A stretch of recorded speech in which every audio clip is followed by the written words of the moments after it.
Olá, o Pauta Especial está no ar. No programa de hoje vamos mostrar a crise hídrica enfrentada por Alagoas. Muitos municípios sofrem com a falta ou racionamento de água e, para piorar, a previsão é de poucas chuvas. Aqui no estúdio vamos falar sobre as despesas com material escolar. Existem produtos que são proibidos de constarem nas listas e é preciso pesquisar para economizar. Também vamos falar sobre o trabalho de assistência realizado com pessoas em situação de rua em Maceió.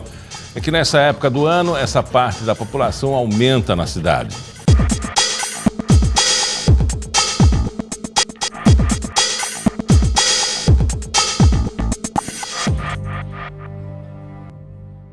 Quase 80% dos municípios de Alagoas estão enfrentando seca grave.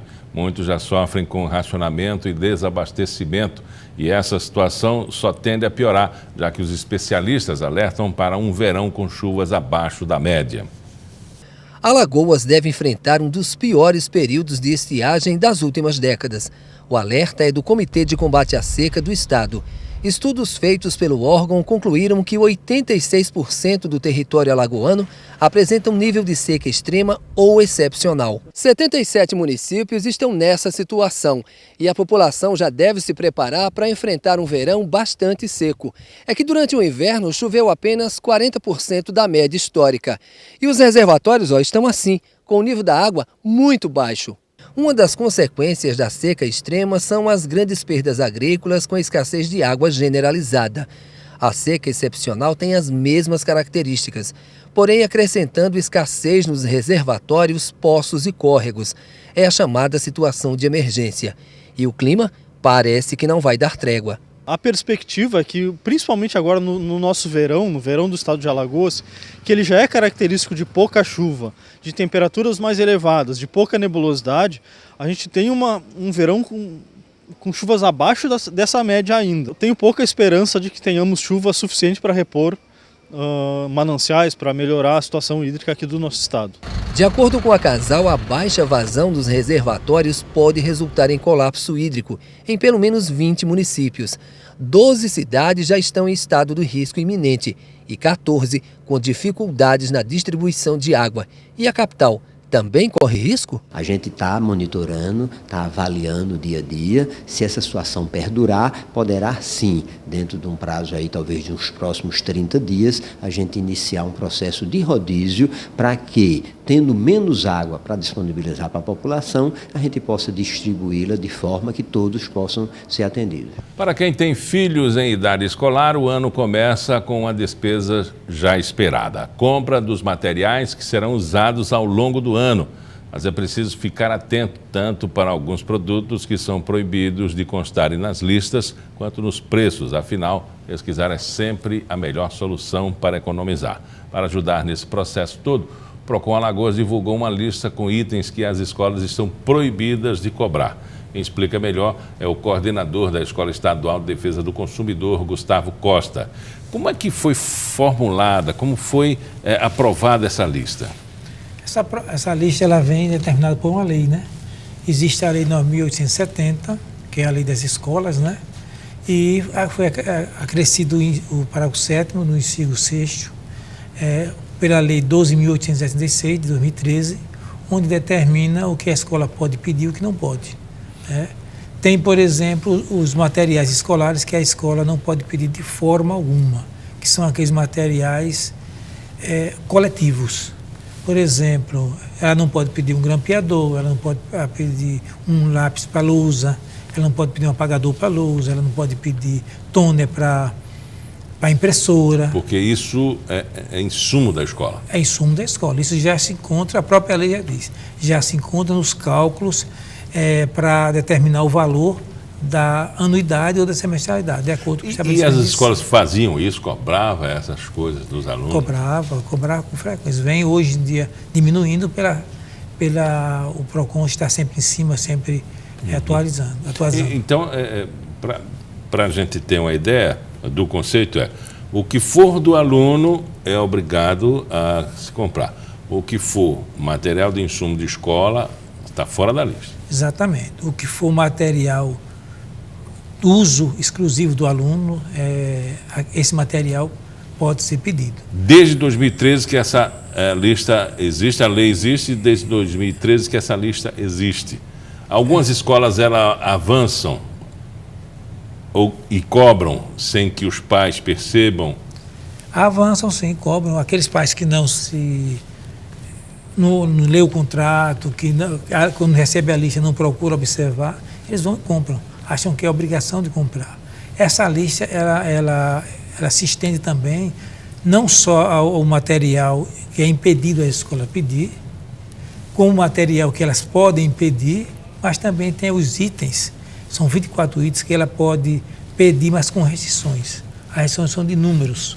Por exemplo, bola de sopro, sempre observando que se trata de materiais para o estudo, para o aluno praticar em artes, coisa assim, ou seja, é o material escolar, material de uso individual. Exatamente, que geralmente é deixado na escola, mas que no final do ano letivo a escola tem que devolver caso haja sobra.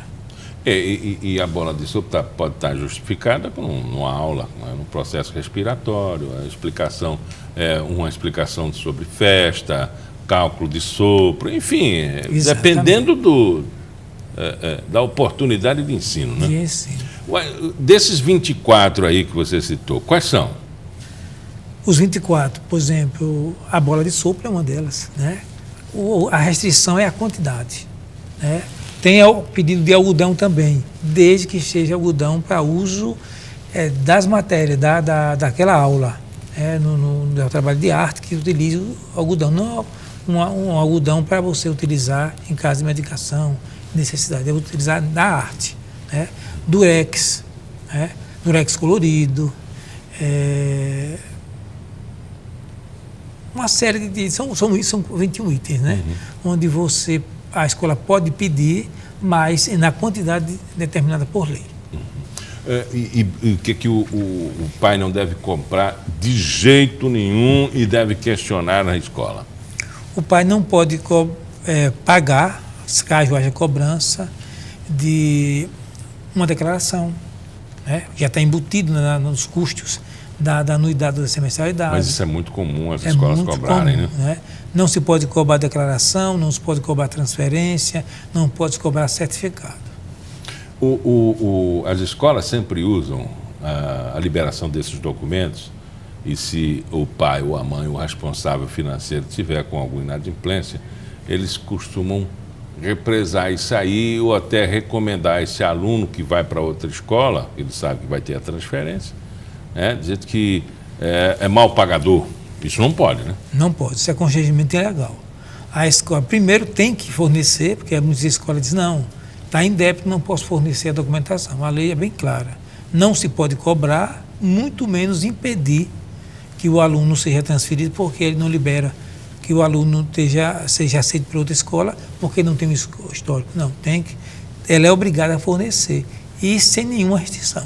A partir do momento que ela informe da informação negativa do aluno, a escola, logicamente, a outra escola não vai aceitar e cabe danos morais, inclusive, para os pais. Mas esse processo é via PROCON ou ele é via Justiça? É via Justiça, que é danos morais, ela vai entrar com ação na Justiça.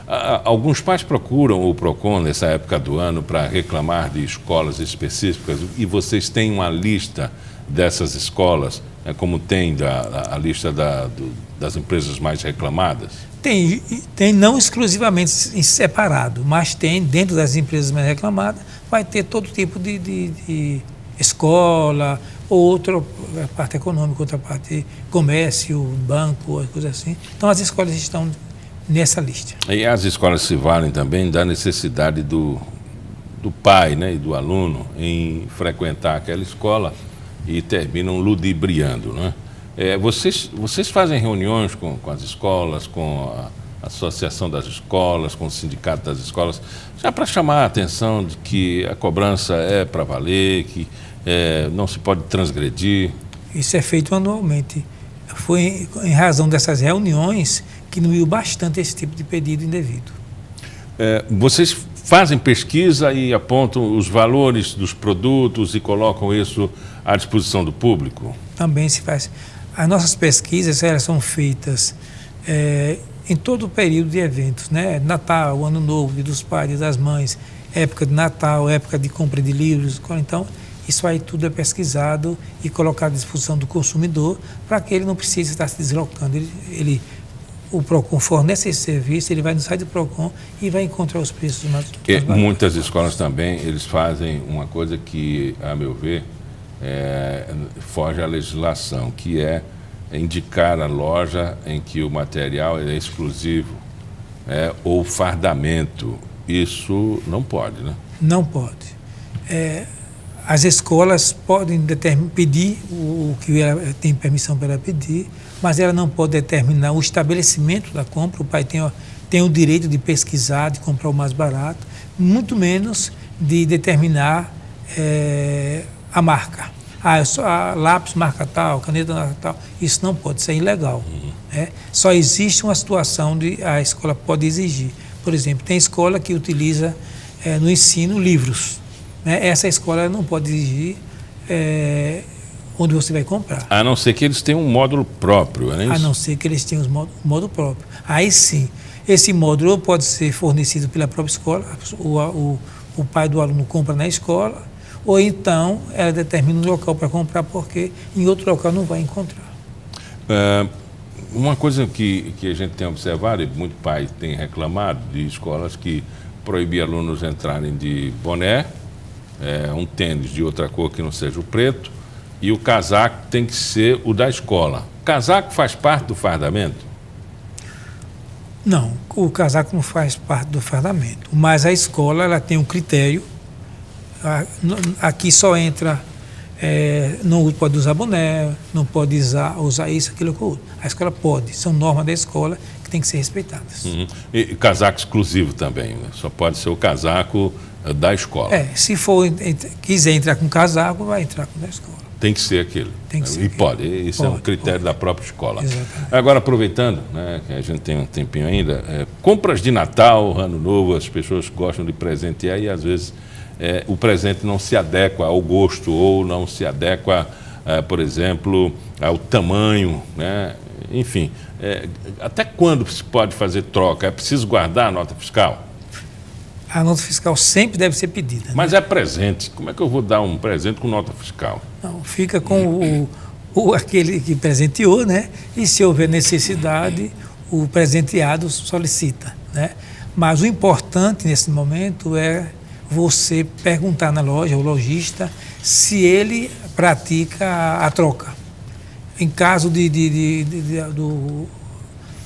presenteado não gostar do presente, em razão da cor, em razão do tamanho, questão até de gosto mesmo.